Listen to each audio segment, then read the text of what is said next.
What news বাংলায় আপনাদের স্বাগত জানাচ্ছি। যেই প্রতিবেদনটি আজকে আমরা আলোচনা করব এখানে, সেটি হলো 2026 খুব অত্যন্ত গুরুত্বপূর্ণ একটি বছর, কারণ পশ্চিমবঙ্গে বিধানসভা নির্বাচন।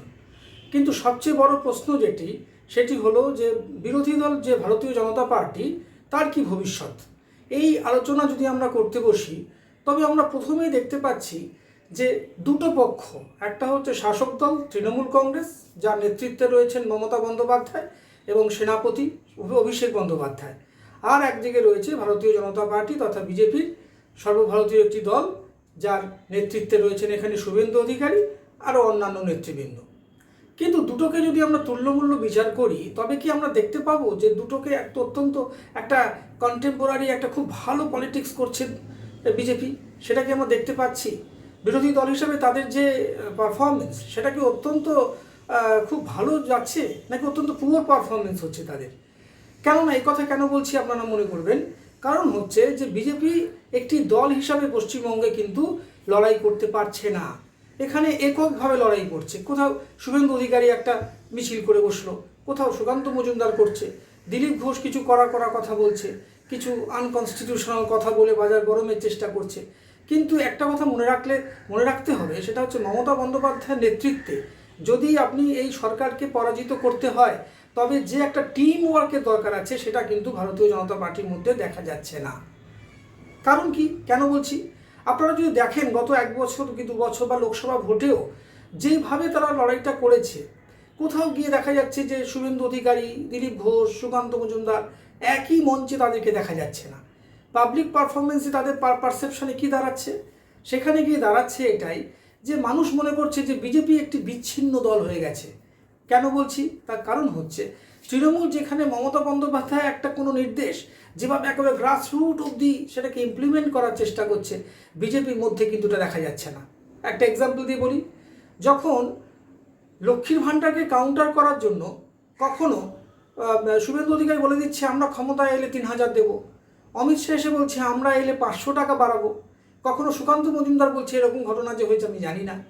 তাহলে কোনো পার্টি ডিসিশন কি বলে এটাকে?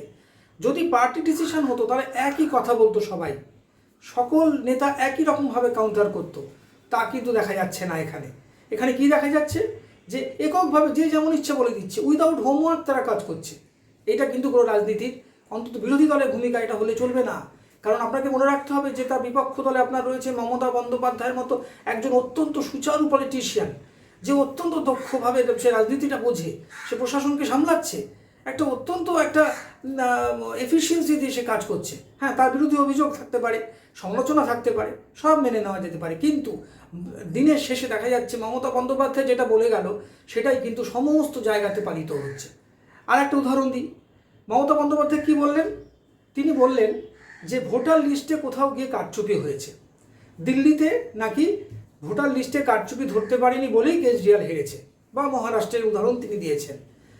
আপনি দেখুন, তার পরের দিন থেকে তৃণমূল নেতারা, কর্মীরা বাড়ি বাড়ি পৌঁছে গিয়ে তারা কিন্তু ভোটার লিস্ট হাতে গিয়ে জনসংযোগ তৈরি করলো। আর বিজেপি তখন কি ঘুমোচ্ছে? এটা কি কোনো রাজনীতি? বিরোধী দলের লোক কি পারতো না যে সেই লিস্ট নিয়ে বাড়ি বাড়ি গিয়ে তাদেরকে মেলানো? তবে তো একটা বোঝা যেত যে আপনি ফাইট দিচ্ছেন। তা কিন্তু দেখা গেল না। সেই জন্যই আমরা বলছি যে বিজেপি যদি সত্যিকারের অত্যন্ত ঐকান্তিক হতো, ইউনাইটেডলি যদি লড়াই করতো, তাহলে একটা অন্য চেহারা দেখা গেলেও হয়তো যেতে পারতো। শুধু ধর্মের সুশ্রুতি দিয়ে কিন্তু পশ্চিমবঙ্গের রাজনীতি চলবে না, এটা আমরা স্পষ্ট করে বলতে চাই। কারণ পশ্চিমবঙ্গের মাটিটা অন্যরকম। এখানে হিন্দু, মুসলমান, শিখ, খ্রিস্টান একসঙ্গে থাকে। হ্যাঁ, কিছু বিরোধিতা মনে মনে থাকতে পারে আপনার, কিন্তু কেউ কিন্তু বাইরে কোনো তার প্রকাশ নেই। আপনি দেখুন, চার্চের অনুষ্ঠানে 25শে ডিসেম্বর থেকে 1 তারিখ দেখুন, সবাই যাচ্ছে সেখানে, পার্ক স্ট্রিট যাচ্ছে, হিন্দু যাচ্ছে, মুসলমান যাচ্ছে। কই, তখন তো কোনো ধর্মের বিরোধ নেই। দুর্গাপুজোতে দেখুন আপনি, মুসলমানও দুর্গাপুজো করে, কোনো অনেক জায়গা আছে, কোনো জায়গায় তারা করে। এবং কলকাতা শহর বা আরও অন্যান্য শহরতলিতে একসঙ্গে কাঁধে কাঁধ মিলিয়ে পুজো করছে। ঈদের অনুষ্ঠানে হিন্দুরা নিমন্ত্রিত থাকে। সুতরাং ওয়েস্ট বেঙ্গলকে এমন একটি স্টেট যেখানে কিন্তু কোনো ধর্মের সুশ্রুতি দিয়ে খুব বেশি সুবিধা করা যাবে না। যদি সত্যি মমতা বন্দ্যোপাধ্যায়কে কাউন্টার করতে চাইতো এরা, তবে কিন্তু একটা ইউনাইটেড একটা টিম ওয়ার্ক তৈরি করতো। এখানে দিলীপ ঘোষ একরকম বলে দিচ্ছে, দিলীপ ঘোষ তো আবার বাজে বাজে কথা বলছে, আনকনস্টিটিউশনাল কথা বলছে। তিনি বিতর্ক ভালোবাসেন, বিতর্কে জড়িয়ে পড়তে চাইছেন। কখনো বলছেন গলায় পা তুলে দেবো, কখনো বলছে ঘর থেকে টেনে এসে মারবো। এটা কোনো কথা? শুভেন্দু অধিকারী কী করছেন? সামান্য একটা ছড়ে গেলে সেখানে দেখাচ্ছেন একটা অতিরিক্ত একটা যেন তাকে তার প্রতি অত্যাচার হয়েছে। এই যে একটা ফানুস তৈরি করছে, এইটা কিন্তু রাজনীতিতে চলবে না। আপনাকে মনে রাখতে হবে 2026 কিন্তু এসেই গেছে প্রায়। মমতা বন্দ্যোপাধ্যায়ের দল কিন্তু নেমে গেছে। তারা কিন্তু যে কোনোভাবে তারা চেষ্টা করবে ক্ষমতায় থাকার, এবং খুব ভালোভাবে তারা সমাজের স্কিমগুলো নিয়ে আসছে। লক্ষ্মী ভাণ্ডার হয়তো তিনি বাড়িয়ে দিতে পারেন, কি আরও অনেক প্রকল্প যেগুলো দিচ্ছে তিনি হয়তো পারেন সেগুলো করতে, আরও অনেক স্কিম মানুষের হাতে পৌঁছে দিতে পারেন। কিন্তু একটা কথা মনে রাখতে হবে, মমতা বন্দ্যোপাধ্যায় এমন একজন নেতা বা নেত্রী, তিনি কিন্তু যেটা বলেন সেটা সমস্ত গ্রাসরুটে একদম হোল হার্টেডলি সবাই পালন করছে। এক্ষেত্রে কিন্তু তৃণমূলের মধ্যে যদি কোনো গোষ্ঠীদ্বন্দ্ব থেকেও থাকে, 2026-এর মতো বড় ইলেকশন লড়ার জন্য তারা কিন্তু খুব বেশি গোষ্ঠীদ্বন্দ্বের মধ্যে প্রকাশ পাবে না। কারণ হচ্ছে, আপনাকে বুঝতে হবে, লোকাল ইলেকশন একরকম আর এরকম অ্যাসেম্বলি ইলেকশন এক অন্যরকম। এখানে যখনই কোনো অ্যাসেম্বলি ইলেকশন হবে বা কোনো লোকসভা নির্বাচন হবে, আপনি দেখবেন তৃণমূল সব এক কাট্টা হয়ে লড়ছে। তাদের মধ্যে কি দ্বন্দ্ব নেই? আছে, কিন্তু তারা সেটাকে করছে না, দেখানো যাচ্ছে না। এটাই হচ্ছে মূল কথা। যাই হোক, আমাদের মনে হয় যে বিজেপির রাজনৈতিক ভবিষ্যৎ এখানে অন্তত 2026-এর নিরিখে খুব বেশি নেই। কারণ মমতা বন্দ্যোপাধ্যায়ের যে সমাজ, যে সোশ্যাল স্কিম এবং মানুষের হাতে টাকা পৌঁছে দেওয়া এবং মানুষের পাশে থাকার যে রাজনীতি, সেটা কিন্তু অবশ্যই অত্যন্ত উল্লেখযোগ্য। নমস্কার, ভালো থাকবেন।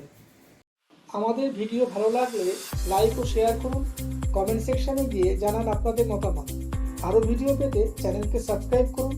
প্রতি মুহূর্তে খবরের আপডেট পেতে প্রেস করুন বেল আইকন।